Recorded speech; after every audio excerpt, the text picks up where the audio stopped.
বিয়ে ফরজ আপনারা কে বলেছে? বিয়ে তো সাধারণ অবস্থায় ফরজ না, স্বাভাবিক অবস্থায় বিয়ে করা সুন্নাহ।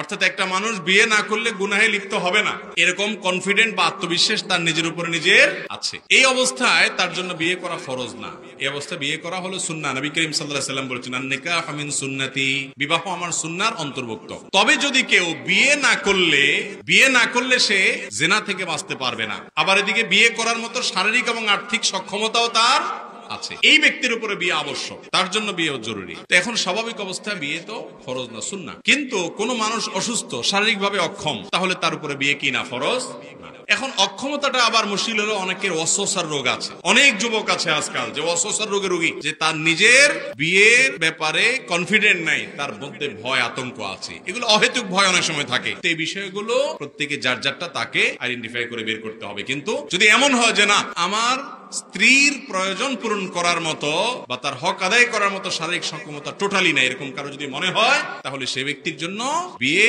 বরং জায়েজই নাই। কারণ তিনি বিয়ে করে একজন মেয়ের কি করবেন, হক নষ্ট করবেন।